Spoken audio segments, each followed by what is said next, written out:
Action stories consist of a small number of short, contextualised sentences that children learn to understand and gradually to express themselves through the total physical response, or TPR method. Teaching a foreign language by using TPR resembles the way that children acquire their first language. They listen, watch and imitate long before they start speaking themselves. This multi-sensory processing of language takes place through the simultaneous activation of the child's visual, auditory and kinesthetic senses. This helps the child to gradually understand new language in a holistic way. It's learning by doing in the best sense of the word. Now let's go back to the classroom and see how Herbert first introduces a few key words that the students will need to know so that they can follow the action story he wants to do with them later. Plane, plane, plane. Car, car, plane, car. Teddy, teddy, okay. Plane, car, teddy. Plane, car, teddy. Doll, doll. Plane, car, teddy, doll. Okay, doll. Now that the students have learned the key words that they are going to need, let's see how Herbert gets them to understand sentences by listening to instructions and imitating his actions. Now, stand up, please. Stand up, please. Okay, good. Fly your plane. Fly your plane. Drive your car. Zoom. Okay, once more. Fly your plane. Drive your car. Vroom. Hug your teddy.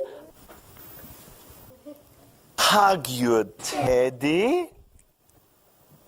Kiss your doll. Okay, once more. Fly your plane.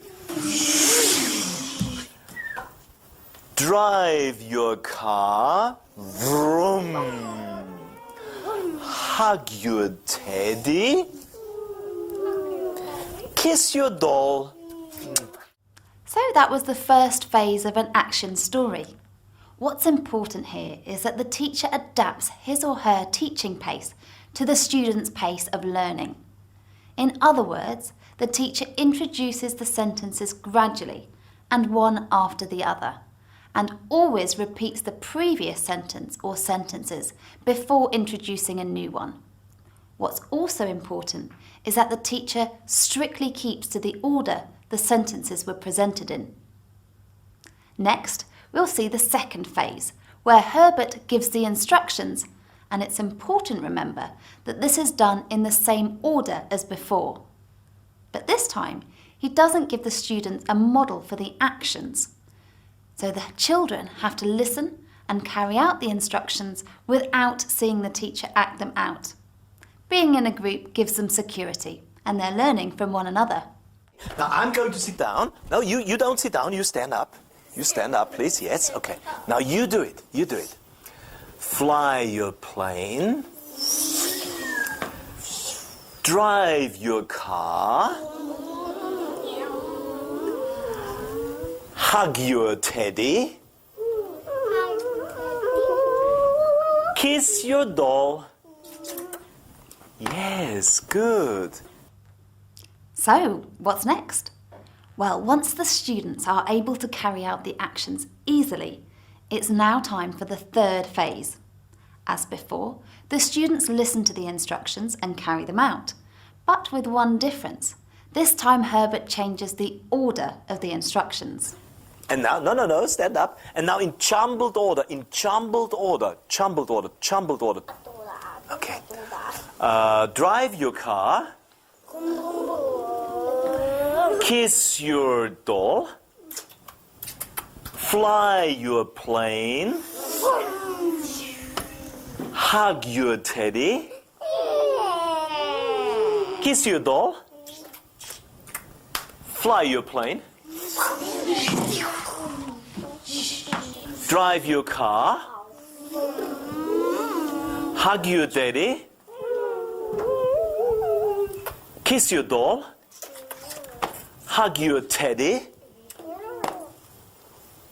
Chantal, hug your teddy. Yes. Very good. Thank you. Sit down, please. As you can see, for the students, action stories are fun. And at the same time, they're an important way of making the children feel that they can understand the target language from the very beginning.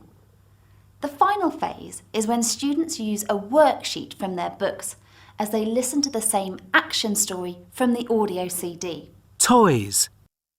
An action story. Fly your plane.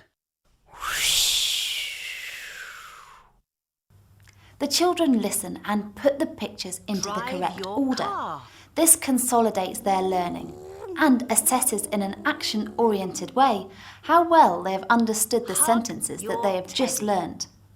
They can do so by writing numbers, or if they haven't yet learnt to write numbers, Kiss they your draw the doll. corresponding number of dots onto the dice at the top of each of the pictures, as shown on the worksheet. Poppy, well done. Really good.